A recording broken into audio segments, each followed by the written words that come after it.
Nate Dogg walked up to us and he said, Pac and Suge had been shot. And immediately we darted out of that spot. So we found out that they were taken to University Hospital. So we rushed over there.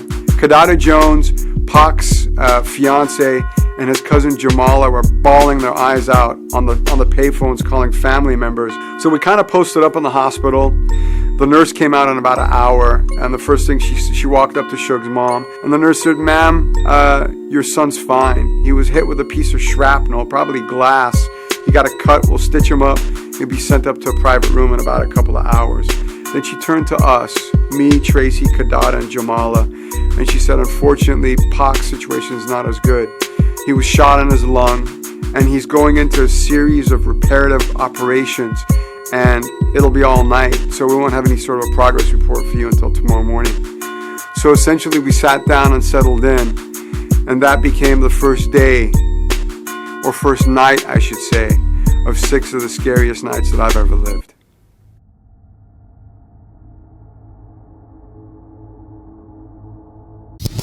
What's up, everybody? It is that time. Welcome to Yo TV Raps. I'm Pop Freddy with my man right here. What's up? Tupac. What's up, y'all? Long time we ain't hung out together, like back in time. Back in Miami. Yeah, Miami and New York. Sylvia's. Yeah, right. Remember that few times had that little thing down there. Tupac has a real interesting background, and why don't we let's start off with you, just digging into that. It's deep though. It's like, I was raised in New York. My mama was a Panther. My papa was a hustler from 135th Street. You know what I'm saying? On her trial, facing about 360-something years for conspiracy to all that, she made love with my father, the hustler, and they had a baby. And she was in jail, pregnant with me. You know what I'm saying? Came up out of that, you know what I'm saying? A whole bunch of rich Panther history, all that. Political prisoners run through my tree like a mother, you know what I'm saying? All my folks is in jail, all of them in the pen for doing some real black stuff, you know what I'm saying? Not no ill stuff, some black stuff. So I come out a lot of that sad, teary type stuff. That's where I get stuff like Brenda's Got a Baby. But I also come from the streets because I moved to California, lived in Marin, lived in Oakland. You know what I'm saying? Now I live in Los Angeles. You know, so I'm coming out the street. It's thug life. That's all. I come out the thug life.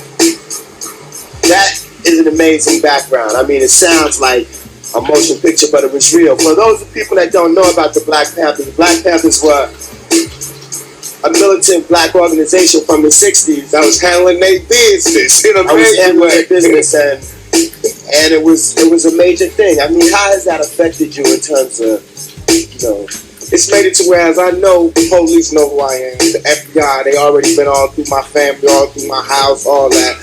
When I started talking some old rough stuff, they just like bombarded me and came all at me like I killed the president or something. So it's like, I know that affects me. It affects me in a good way, in a positive manner, because they couldn't slip the okey doke up on me. You know what I'm saying? I had knowledge of where I came from. So like, I didn't just get black when Malcolm X came out. I had went through my stage of being mad. You know what I'm saying? It's something after being angry. It's come time to handle your business, and that's what this is about. 93, Thug Life. Got it right here. Thug Life with Tupac, who is, I guess, a son of the struggles and the militant situations of the 60s, right here. For real though. Play the hip-hop style, Young TV Raps. Community. We don't even have a community. They got little Italy, little everything. They don't have a little Africa. They got the ghetto, and we think that that's ours. That's not even ours. That's just what was left over, no doubt. There's no way that these people should own planes and their people don't have houses, apartments, shacks, drawers, pants. If they earned it, then I think that that's good, and I think that they deserve it. But even if you earned it, you still owe. Because look at me, I don't have that mega money, but I feel guilty walking by somebody. I got to give them some mail. And if I know I got $3,000 in my pocket, I feel like it's wrong to give that person a quarter or $1. It's wrong. Only you know what you got in your pocket. And that's wrong. No matter what they do, if they take it and drink it, they take it and drink it. But I mean, you got. You understand? And we all know how hard it is, and it's not about if you good or you bad.